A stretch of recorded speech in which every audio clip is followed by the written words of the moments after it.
Oh, And so okay. I've spent most of Yeah, what's that? HR stuff.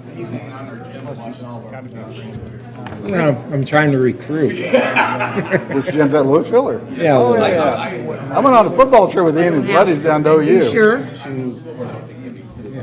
What he really said. Yeah, it was their team. Quick story, I was Andy's beer teacher. So we go on this football trip. Thank you, Scott. I owe you one. Out there, I told my wife to blow it up all the time. And, you know, I didn't do a very good job. He seems really good. you'll like it.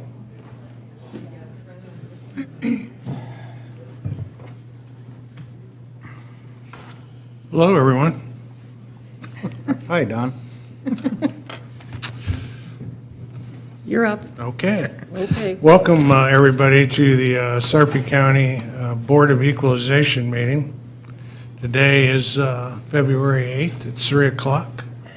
Copy of the Nebraska Opens meeting rules are on the north wall of the boardroom.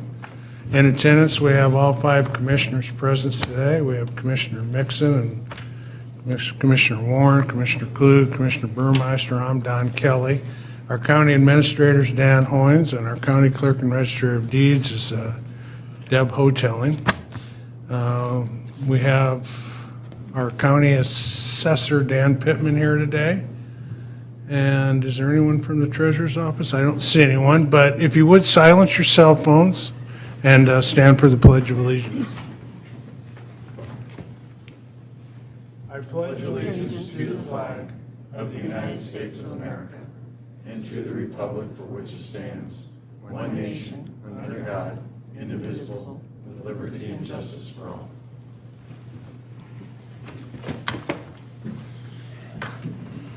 So I just want to point out before we get started that Commissioner Mixon must have not got the gray jacket memo. Did you miss that? He matches me. I missed it, Don. I missed it. Good bookends. All right, well, I didn't send it to you, Angie. I apologize. Well, he's matching me. We're on the bookends, and I thought it was Right, black. you guys are looking good. We have one item on the consent agenda. It's the minutes from our last meeting. Move to approve. Second. Motion by Klug, second by Burmeister. Discussion? Please vote. Ayes 5, nays none, motion carries. Okay, item 5.1 on the regular agenda is a request for a clerical error correction for Mercury Property Management, Inc. It says Andrea Gosnell Parker is our spokesperson for this. Andrea? Good afternoon, Commissioners. We have received a request from a taxpayer to have a clerical correction made to a 2020 property valuation. Stephen Gehring is here from Brittney Williams to present that request on behalf of his client. Okay, come forward, sir. Welcome. I didn't want you to have a boring Tuesday afternoon, so you probably haven't heard anything of this nature, and maybe you won't ever again, which is fine. But I'm with the Cline Williams Law Firm. Again, my name is Steve Gehring. I represent Mercury Property Management, Inc. Mercury owns 3 parcels of land which they purchased in May of 2020 in Old Town Bellevue with the hopes of accomplishing a redevelopment there, which has kind of been, I think, a long-term dream of a lot of people down there, including the current mayor. I know it was part of his campaign. So Mercury bought that land from a company called City Properties, City Capital, and has owned it ever since.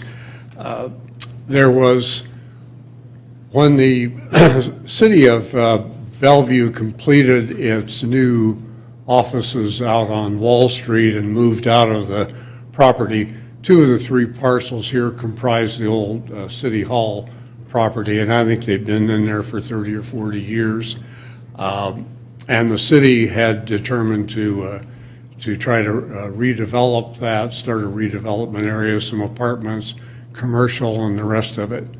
So it was sold on January 2nd, 2020, 12 hours after the appraisal official appraisal date to this group for the price of $60,000. It was later resold to Mercury Property on May 20th. All the property was sold for approximately $750,000.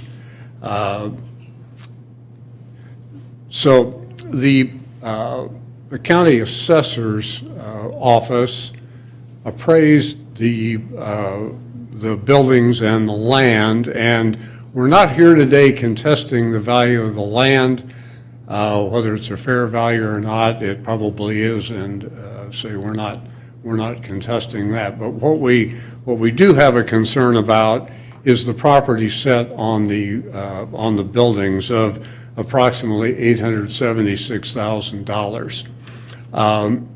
And we're approaching this as a clerical error because the time for protest is long past, as we all know, and so we can't come in under the protest statutes and ask you to change the value. But Mercury Property Management states that to me that it never received the valuation notice from the county. The county, Mr. Pittman has indicated to me that it was sent to the proper address. Have no reason to dispute that. It was during COVID, in the midst of COVID, whether it got misdelivered, undelivered, I don't know. But it was never received, and therefore the time came and went for us to be able to come before you and try to convince you that there should be a different valuation. Under 178 of the Nebraska statutes, it does provide for correction of clerical errors. And, you know, you, like me, when I first dug into this, thought, well, that's somebody saying 2 + 2 = 5, or they miscalculated the mill levy or something like that, and it's an obvious error, and you can come in for correction. We believe that that the value is so miscalculated here that it does constitute a clerical error. And even though, if you read the literal language of the statute, it would not necessarily cover a situation like this, we think that under a Nebraska Supreme Court case, which we cite in our letter, this school district of Minnetonka case, the court has held that the statute was intended to correct human error in the calculation of value. And to cut to the chase and not take too much of your time, from about February of 2018 forward, after the city was in the process of moving out to Wall Street and vacating that building, it's been clear, I think, to everybody involved that I know of, that these buildings no longer had value. Not only were they in significant disrepair and I believe contain asbestos, could be condemned, the city has always taken or has taken a position, at least since February of 2018, that it didn't want to rehab the buildings. It didn't want to release the buildings. It didn't want to rejuvenate the buildings. It wanted to demolish the buildings, find a developer to put some apartments and mixed use development in there. And so from our position is from February of 2018, the buildings had no value at all because they were to be demolished. In May of 2020, in fact, they were demolished under the contract that Mercury Property Management bought them. They were obligated to be demolished. And we think that the appraiser's office is really charged with the knowledge that the buildings had no value.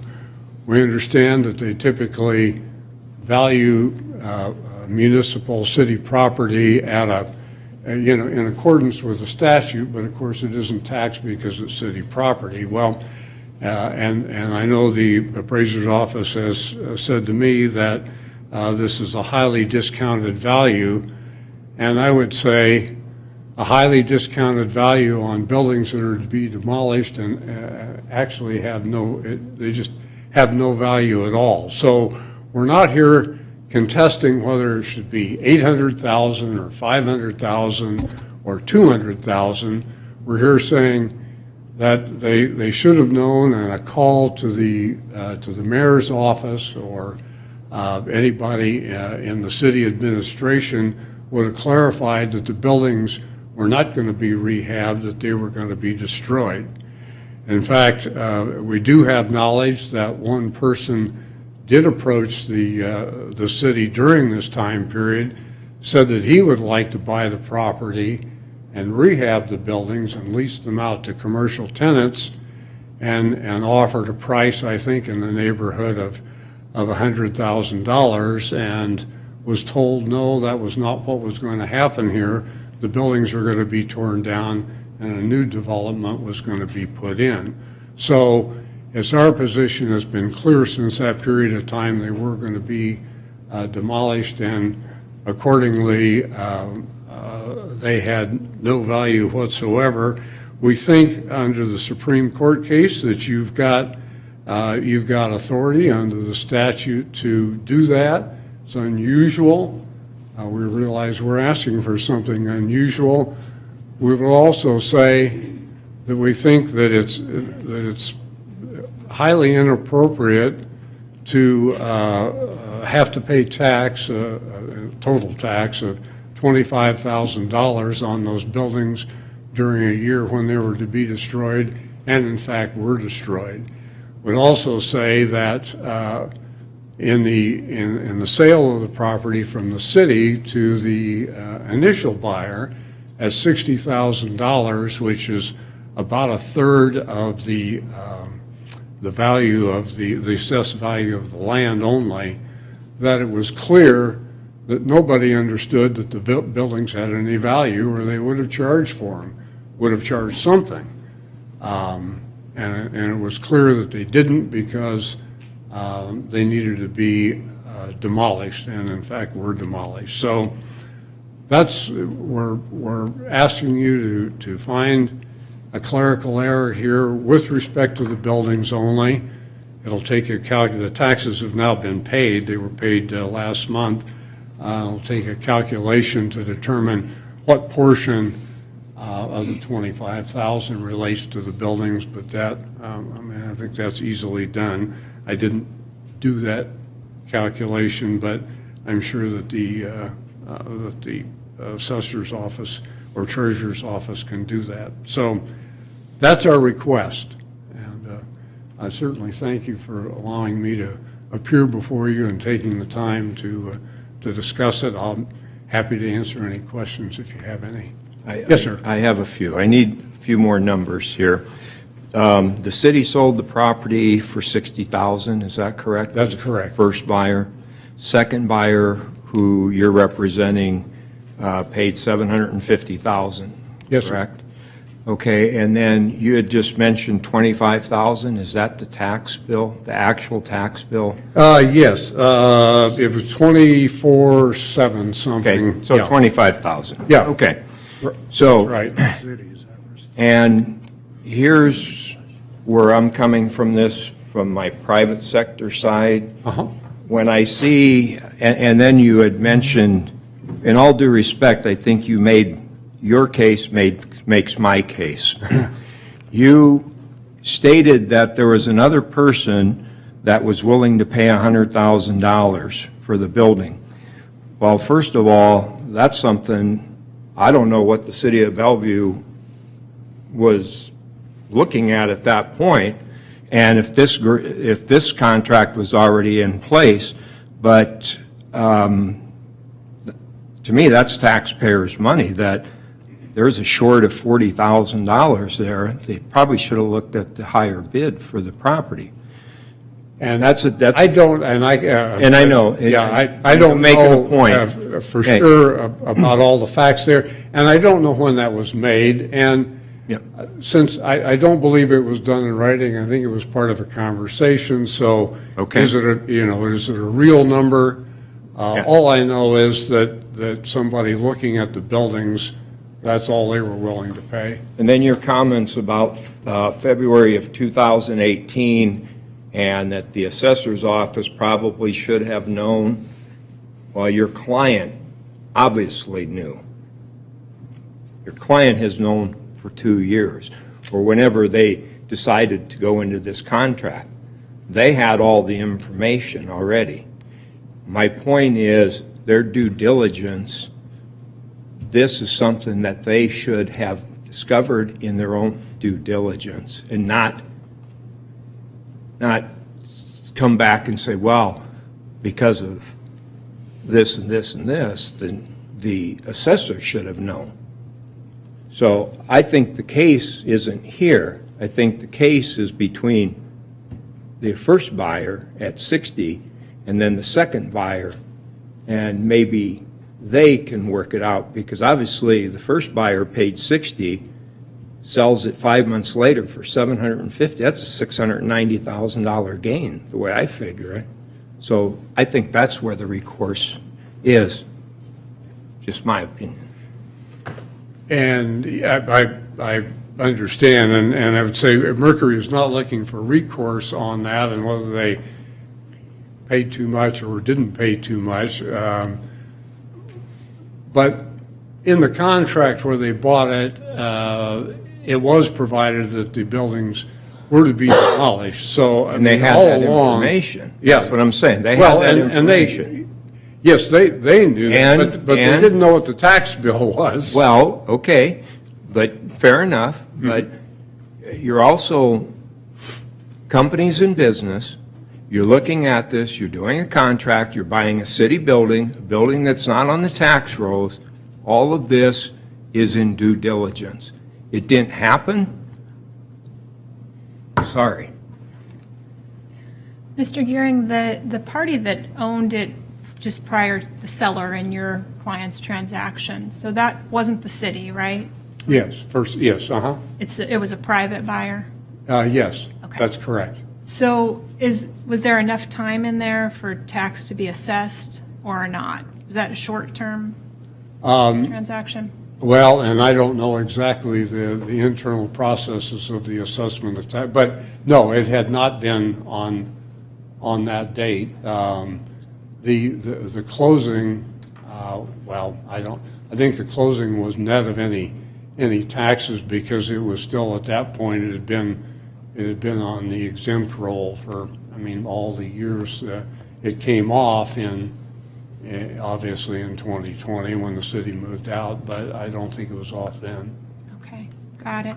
And let me just understand, your argument as it pertains to the statute is that it doesn't fit into those delineated items that meet a clerical error, but your argument is that it meets the intent of the statute. Is that the basis of your argument? Yes.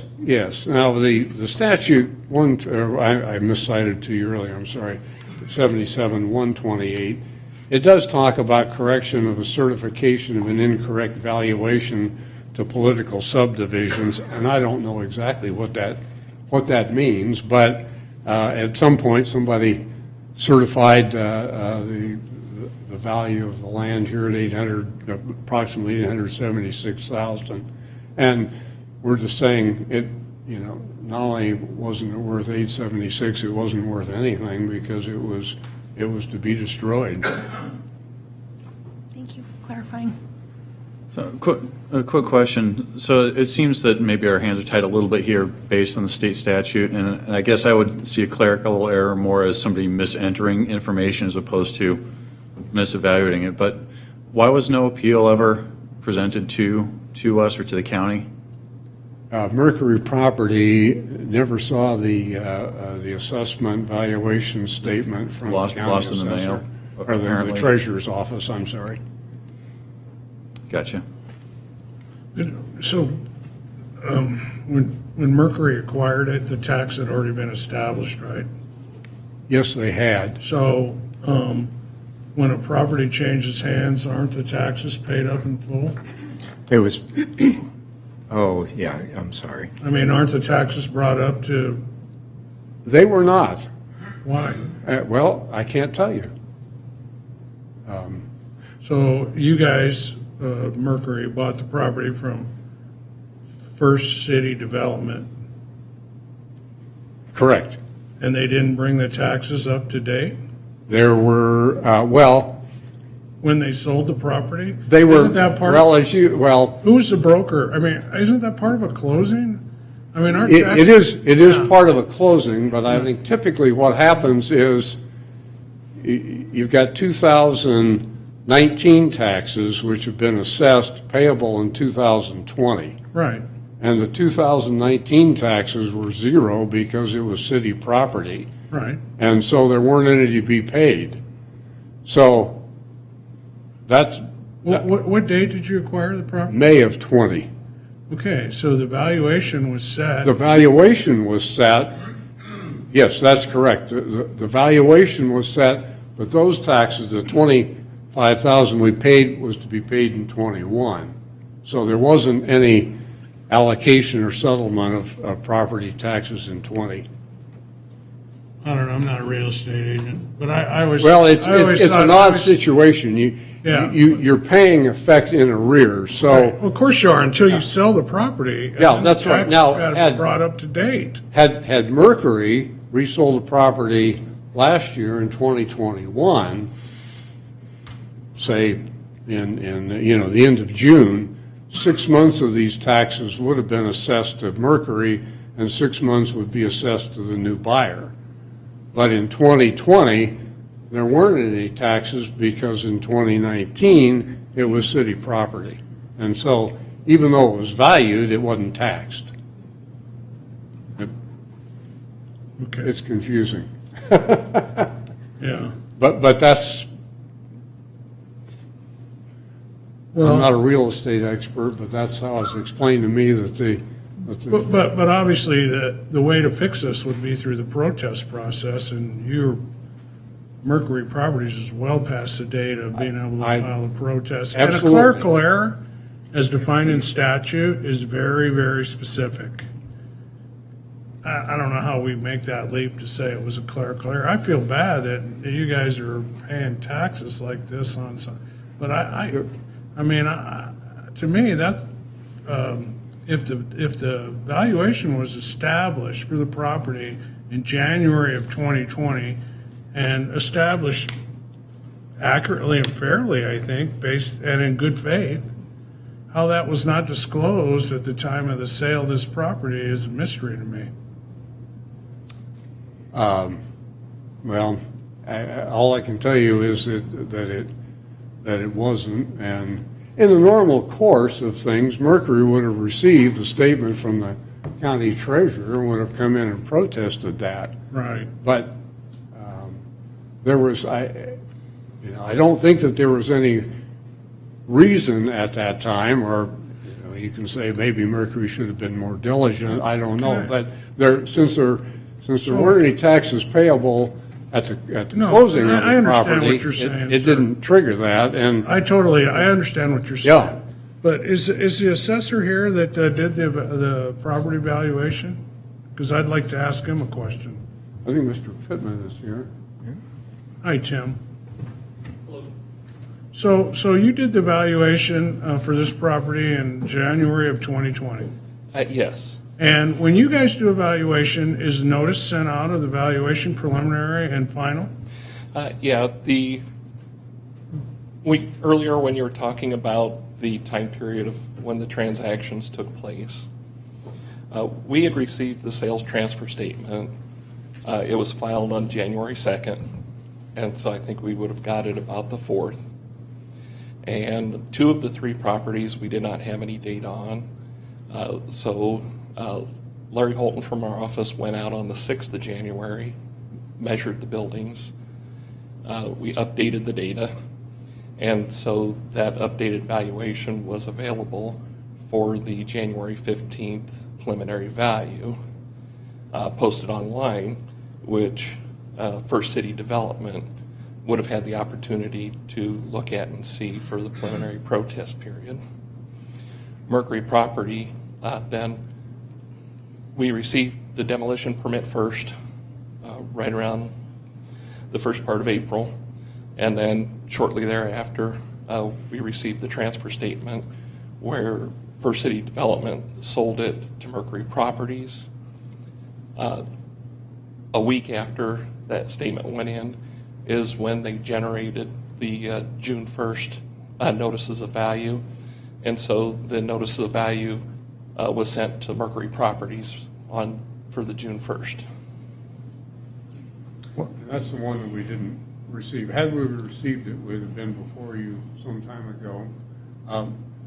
Why it wasn't received, we don't know. We don't have any reason to believe you didn't properly send it out. And what was the value of that building? 700 and something? Was 876? Yeah, 800? Yeah, that, I rounded that up a little bit. Okay, so the value that they came up with was 876, land and building. Right. The old City Hall Right. was $618,473. And that's what we're talking about, or are we talking about all three? All three properties. Okay, go ahead. And then the office where the permits office was right next to it Okay, was valued at $200,099. Since that had the post office in it, that valuation was established back in 2019 Okay. and was on the property since then. And then down on Franklin Street, those city offices we didn't have the data on. okay. And we posted the value on that one at $201,217. So that gives me the 876. Correct. And Mercury paid 750 for it. So valuation-wise, I mean, you're there. Now, I understand that in between there is, okay, we paid 750 for it, but we're going to demolish it. But again, it's kind of that, there's a lot of things happening here, and we don't know why the notice didn't get received by Mercury, but I will get back to my original position. Mercury had all the knowledge and should have been more diligent, in my opinion. This is a really tough one, Mr. Gearing, and I think all of us feel for your client. The problem here is I don't think statutorily it meets the clerical error issue, and the second problem is having an offer for $100,000 means that it was worth something, not nothing, and so that bears on my soul a little bit about whether or not we could, fit it under something at a zero. I think I agree with Commissioner Kelly. It fits under the appeal process, and your client just had a lot of bad things happen in the scheme of things and not receiving the notice, and therefore didn't protest, but our hands are a little tied on being able to do something there, and so I understand the problematic. language of the statute. Were I sitting where you were, I'd be making the same argument, which is why we cited the Supreme Court case where it said it's intended to correct human error, and we believe that's what happened here, and without casting aspersions on anybody, and I wouldn't do that, but I think a call to City Hall would have made it clear that the buildings were always going to be demolished and they were going to have zero value. Remind me which Supreme Court case that is. Is it the one under 77-128? Right, and it is construing a predecessor statute, but the language has never been overturned, and it would indicate that it is there to correct an error. In our opinion, this was an error. It wasn't just we're not talking about, as you people hear all the time, no, my house wasn't worth $300,000. They said it was only worth $275,000. That certainly isn't what we're arguing. We're arguing that if they were going to be torn down, they had no value.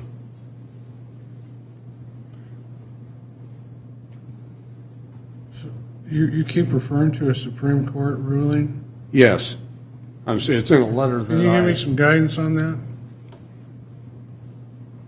Okay, so the school district case basically addressed the issue where clerical error was used to make a correction to personal property taxes.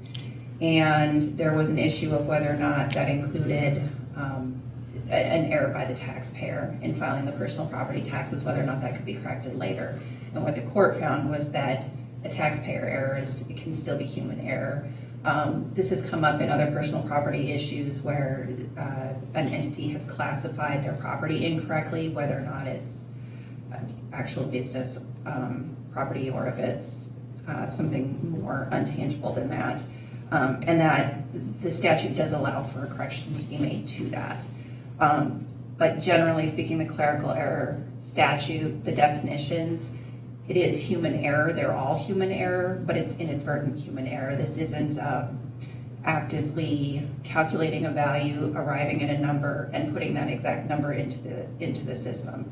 And then later saying, oh, well, if I had known this, I would have done this. At the time, everything was done correctly, so it wasn't an error per se. And that's why this situation applies itself more to the appeal process, the BOE protest process, than it would a clerical error. But, to be fair, had the assessor known that the building was going to be tore down because it was full of asbestos, they probably would have valued it differently. Is that a fair statement? The fact that it was going to be demolished in and of itself doesn't necessarily affect the value because it was already depreciated based on the physical condition that was readily apparent. However, the assessor's office, nobody there is a certified asbestos inspector or mold inspector, and so the only way they can get that information is to have the taxpayer present it to them. And in this case, that information was not available. And so by statute, the assessor did what they were supposed to do. They acted on all of the information that they had available to come up with an accurate value based on that information as of January 1st of the year. And I mean, obviously it was demolished later in the year, so there's no value for the next year aside from the base land. But again, during the protest process, this is when new information is brought in so that we can say, oh, okay, there was a change to this that no one was aware of, and they can make the adjustment based on that. So, maybe you don't know this answer, but it's a burning question in the back of my mind.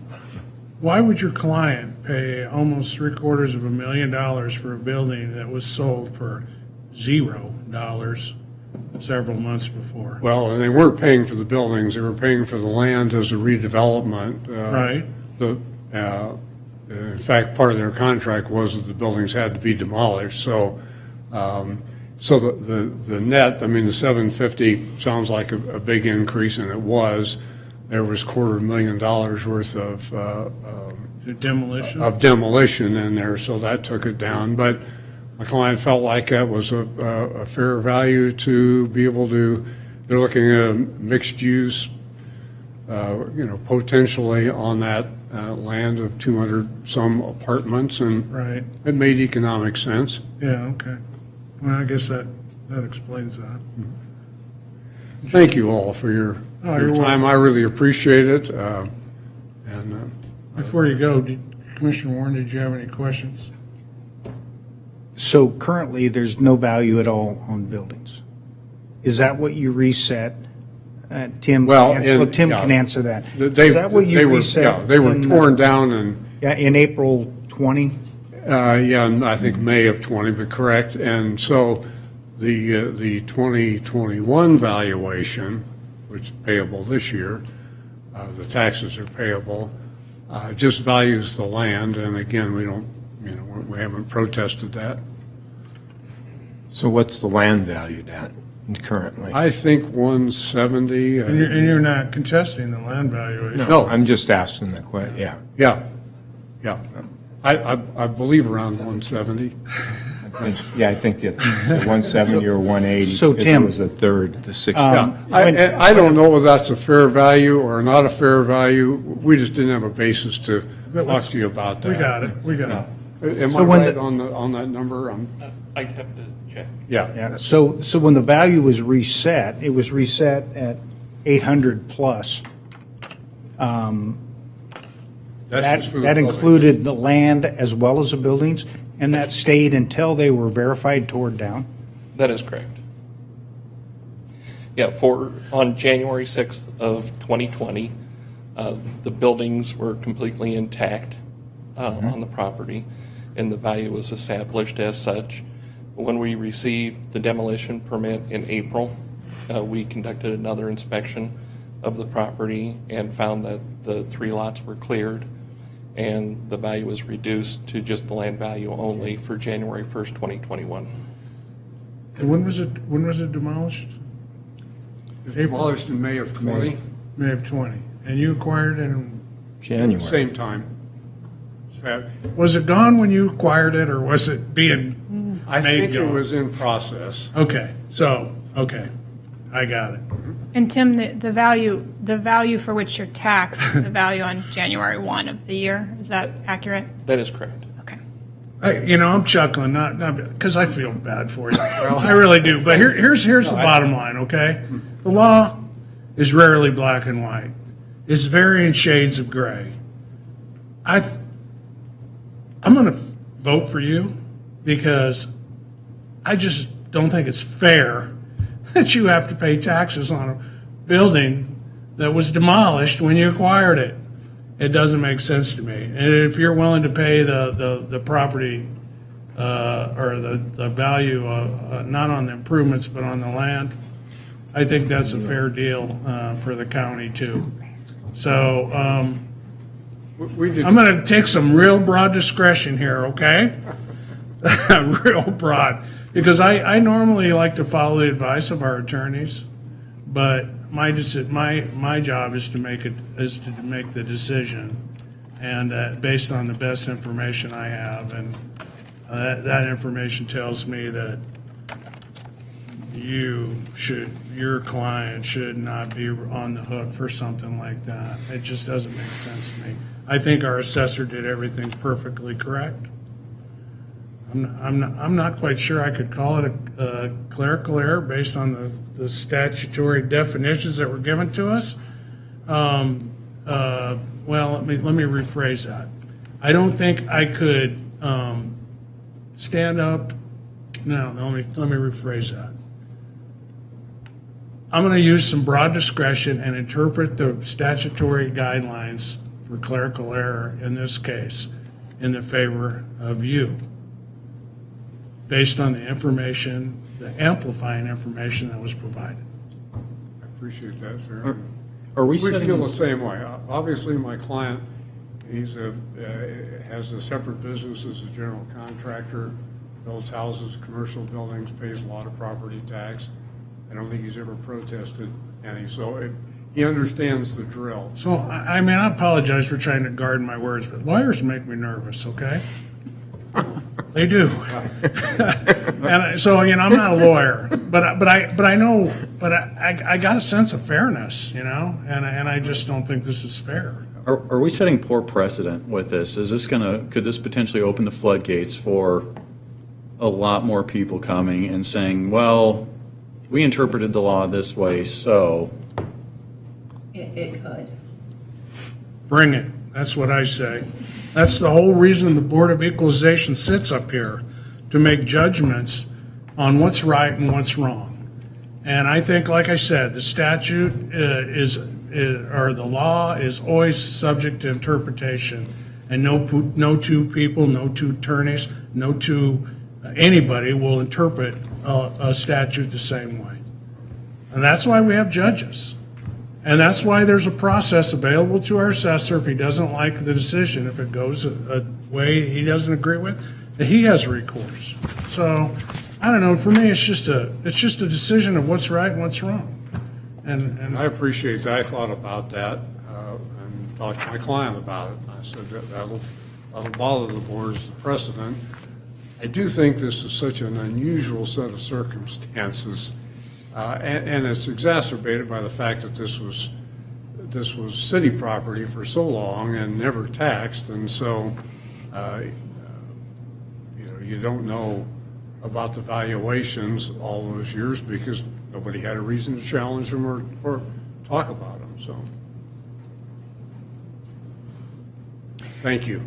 Thank you for coming, Mr. Gearing. This is a tough one, like I said. I would like to agree with Chairman Kelly. I am an attorney in my other day job, so I have to look at the statute, and I'm worried about, even though I feel for your client wholeheartedly, and I appreciate their development down there. I live in that area, so I hate to have to make a call against somebody doing something good in that area, but I think I have to follow what's in the statute, and I just don't have enough in order to rule in their favor, so I just don't think I can make that vote.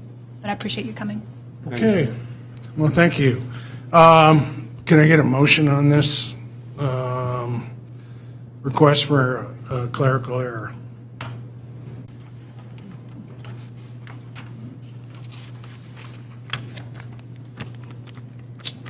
Okay.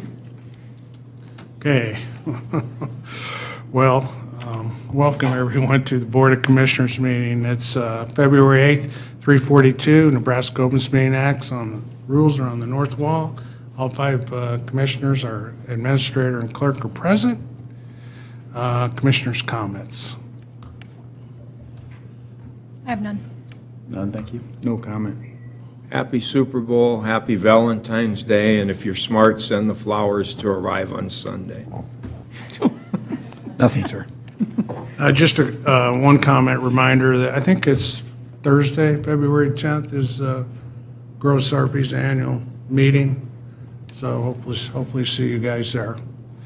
Okay, that brings us to the consent agenda. 9 items, 10 items, 11 items.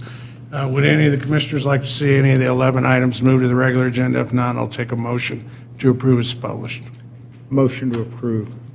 Second. Motion by Warren, second by Klug. Discussion? Please vote. Ayes 5, nays none, motion carries. Okay, One simple comment. A lot of those were appointments to Planning Commission, and it's kind of quick to blow over them, but appreciative for everybody that is willing to put their name up for that and to stand on Planning Commission. That's a great point. Thank you, Jim. On the planning and zoning agenda, we only have one item. It's a public hearing and resolution 36, adopting amended Sarpy County zoning regulations, text amendments. Jason Kubicek, planner. Good afternoon, Commissioners. The agenda item before you is a set of proposed text amendments for the following sections in the Sarpy County zoning regulations. Section 9, Agricultural Farming District. Section 20, General Business District. Section 21, Heavy General Business District. Section 22, Light Industrial District. And Section 44, definitions. The amendments include, if you look at the slide here, in the agricultural farming zoning district, adding sports and recreation facilities, controlled impact, and sports and recreation facilities high impact as special permitted special uses. In the general business, heavy general business, and light industrial zoning districts, removing the word commercial from commercial sports and recreation facilities, controlled impact, and commercial sports and recreation facilities, high impact. The word commercial is being removed from the title of both uses because the definition of such states the use may or may not be commercial. So the removal of the word commercial removes the contradiction if the proposed use is not indeed commercial. So in the definitions sections, we're proposing to replace existing definitions for commercial sports and recreation facilities, controlled impact, and high impact with new definitions for sports and recreation facilities, controlled impact, and sports and recreation facilities, high impact. These amendments are being proposed as a result of recent inquiries and proposed applications for sports training facilities on parcels zoned agricultural farming. And also with the future rewrite of the zoning regulations impending, it is the intention of the planning department to further clarify the uses added to the definitions of sports and recreation facilities, controlled impact, and high impact when those are due. So at the January 18th Planning Commission, 2 motions were voted on. The first was a tie vote of 4-4 with one member abstaining. This vote included specific examples of use or facility types in the definitions. The second motion recommended approval by a 6-2 vote with one member abstaining, but removed the specific examples of use or facility types from the definition. During the discussion, concern was expressed of adding the intensity of these facilities to areas of the county that are not suited for it. So the following is the planning department will consider the following items when reviewing applications for sports and recreation facilities. Not every application will be the right fit for the agricultural zoning district, as it varies widely, as the district itself varies widely across the county. Some ag parcels have access to main highways or paved roads and are a part of a municipal future growth area, which will be included in plans for future sewer and water. Some facilities in the area are in close proximity to infrastructure that is currently improved or are budgeted for improvements. Examples of these are the Gretna Sports Complex, or the Gretna Soccer Complex, as it's also referred to, the Bellevue Lead Activity Center,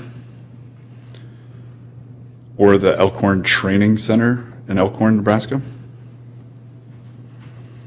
Municipal water would be necessary in most cases when emergency fire sprinklers are required, and this requirement is normally determined by the state fire marshal. So a well could not supply enough water typically for emergency fire sprinklers.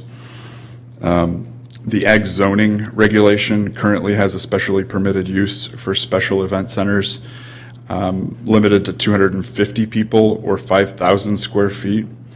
The purposes of which was to limit the amount of traffic on county roads that are not meant to be paved at any point in the future.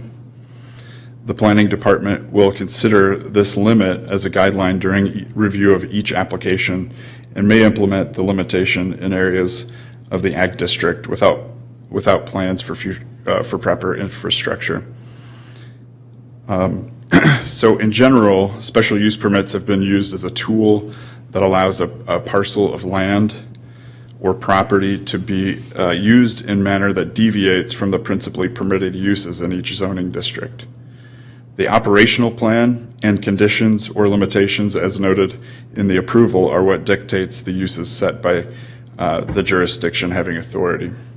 So with that in mind, staff is recommending approval of the changes to the Sarpy County zoning regulations, Section 9, Agricultural Farming District, Section 20, General Business District, Section 21, Heavy General Business District, Section 22, Light Industrial District, and Section 44 definitions, as shown in Attachment A, redlined copy of the Sarpy County zoning regulations, Sections 921, 20, 21, 22, and 44. Staff believes the text amendments are consistent with the overall zoning regulations of the county. Please let me know if you have any questions. Let's say one of these smaller sports facilities came and could not get special use permit. What type of zoning would be required? Those three that are included on here are the let me just make sure I'm saying them right. The general business district, the heavy general business district, and the light industrial district.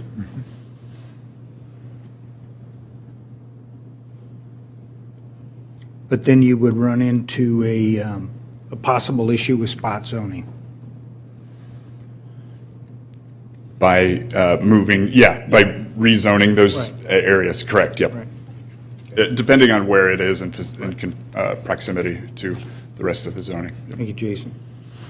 So, Jason, am I understanding that this is a temporary change amendment, and there's going to be more changes later? Is that right? We're expecting to have a draft to the Planning Commission here by next month of the zoning regulations changes. So we're hoping to get those moving by this summer sometime to you. so why interim change? We have we have applications that are pending regarding this. So they're looking to propose these sorts of activities. Okay, and so Driver. pushing it down the road is problematic for those applicants? Yeah, because currently we don't allow the controlled impact, which is what they would fall under. I'm just a little worried about doing something sort of fast and haphazard, and then being stuck with that. Yeah.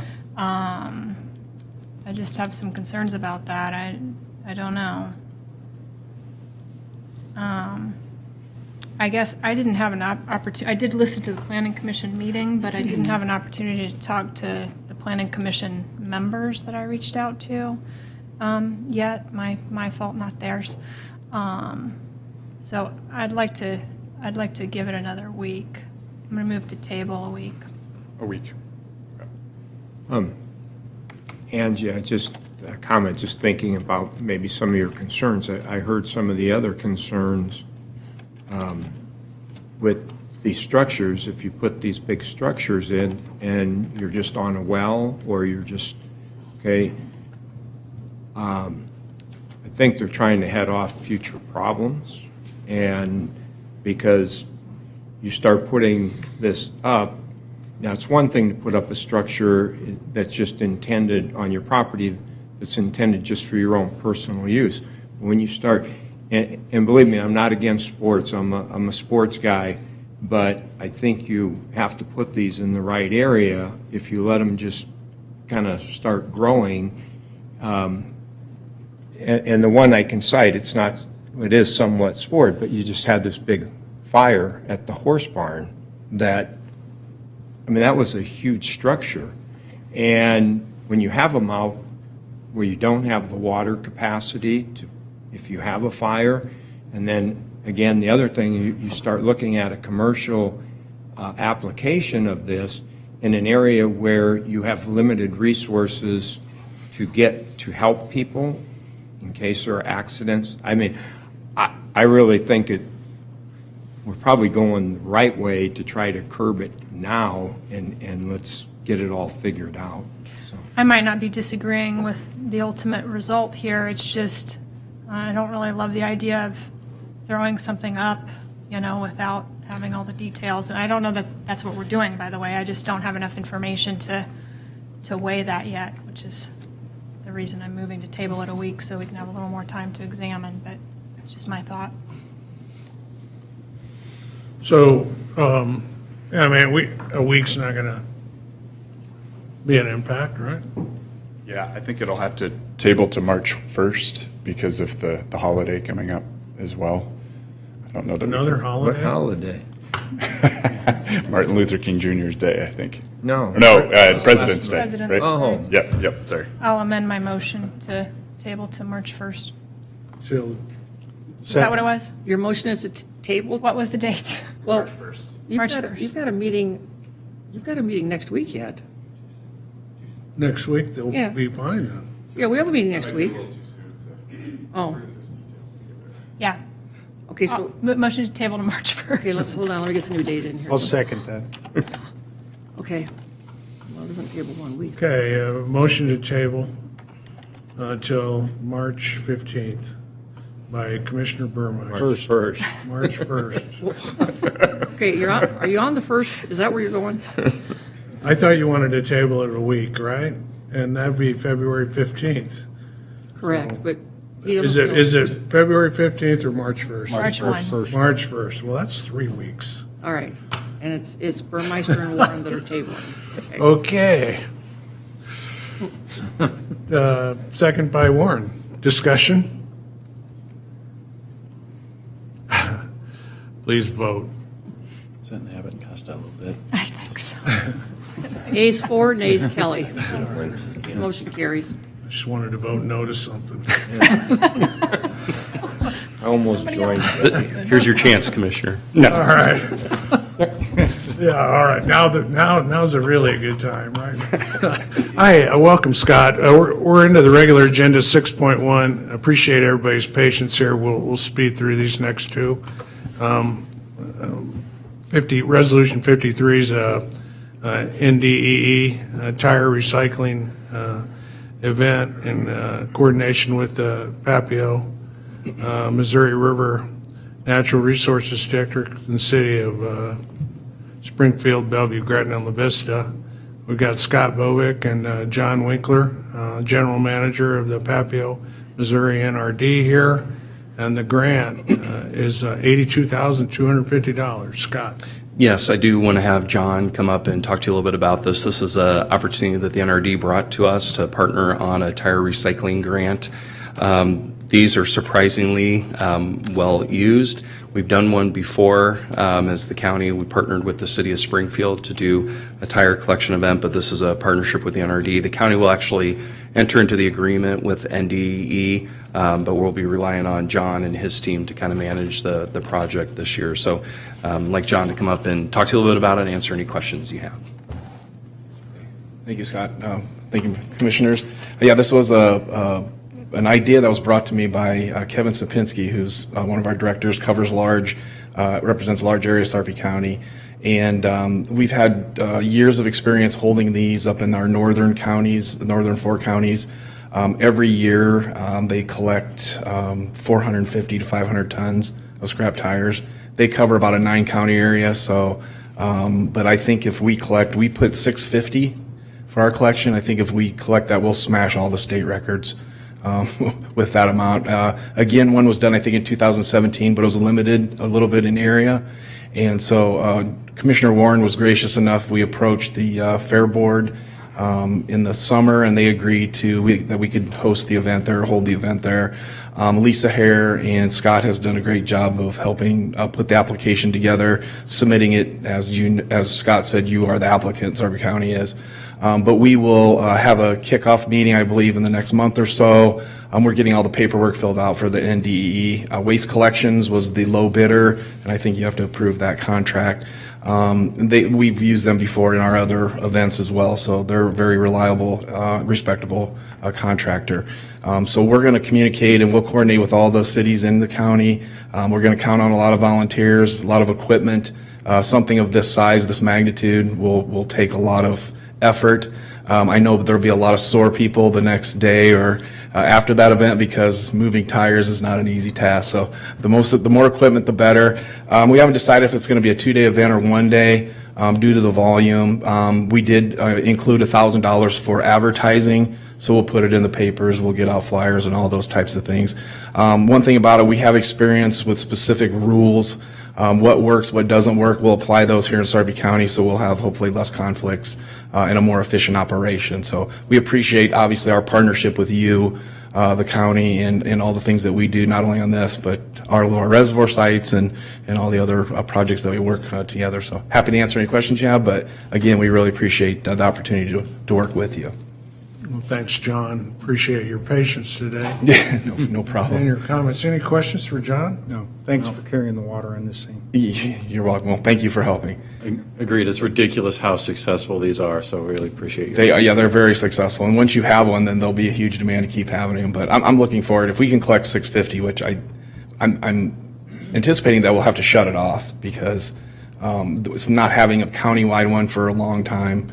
There'll be a lot of pent-up demand, to say the least. So yeah, we're looking forward to doing it. It's going to be a heavy lift, but it's a great thing to do for the county. So you just can't send them down to Elville, though. No, we're not. So there's a very detailed process. Have enough product. Yeah, they have to be recycled, crushed. I think they're going to use them as top coating at the landfill, the Burke County landfill. So we'd appreciate your support and approve the contract. Great. All right. Motion to approve. Second. Motion by Warren, second by Klug. Comments, questions? Thanks, John, again, to you and the cities for participating. Thanks, Lisa, for writing the grant. Good job. $82,000. Really appreciate it. Please vote. Ayes 5, nays none, motion carries. Okay, last item on the regular agenda is Resolution 49, which is the 2022 regular session Nebraska legislative bills that are being supported by the Board of Commissioners. Caitlin Reese from Catalyst is here to address. Hello, good to see you all. Didn't bring a presentation today since we're just voting on the resolution. We have a couple hearings that have already happened with some of those bills. Other hearings forthcoming, including 3 this week that I know we've been in touch with several of the commissioners to get approvals for letter of support. Assuming this passes, we'll be ready to submit those on Sarpy County's behalf. Hearings will go until the beginning of March, and then we'll switch to all-day floor debate. One bill of note that I do want to highlight that's on your list for approval today is LB 1080. That's the bill we've been working on, the homestead exemption. That has a hearing set for February 24th.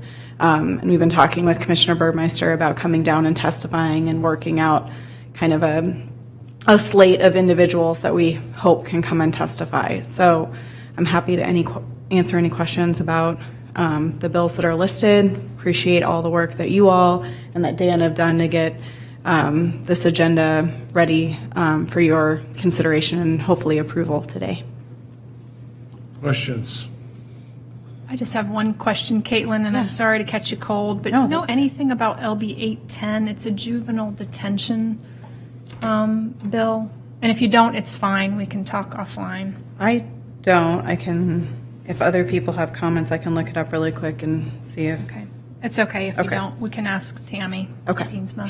So there's, I think, 3 bills this week that we're supporting. Yes. And we're not going to do any in-person testimony currently, but we are sending letters of support. And but we will have opportunity. I know Commissioner Burmeister's going down for 1080, and I'm looking for a great opportunity for the rest of us to go down there. I don't know. It takes half a day. Yeah. But it's important because I think to have an elected official speak in favor of something, I think you get extra credit. Yeah, absolutely. And, we really appreciate you came down earlier and testified on the unfunded mandates. And look what happened, right out of committee.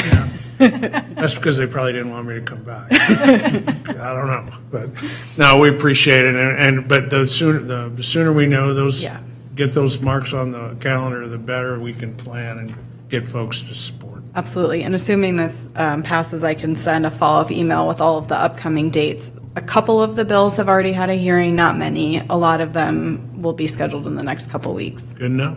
All right. Thank you so much. Motion to approve. Second. Motion by Warren, second by Commissioner Mixon, I think. Either one. Any discussion? Please vote. Ayes 5, nays none, motion carries. All right. Thank you. Thank you, Caitlin. Oh, yes. Thank you. For the protection of the public interest, I move we go into executive session to discuss collective bargaining. Second. Okay, motion by Commissioner Burmeister, second by Klug to go into executive session. Discussion? Please vote. Ayes 5, nays none, motion carries. Okay, it's now 4:05. We will be going into executive session where our discussion will be restricted to collective bargaining. So moved. Hold on, I got to send your votes just a minute. Then we turn to the regular session. Okay. I'll second. A motion by Mixon, a second by Klug.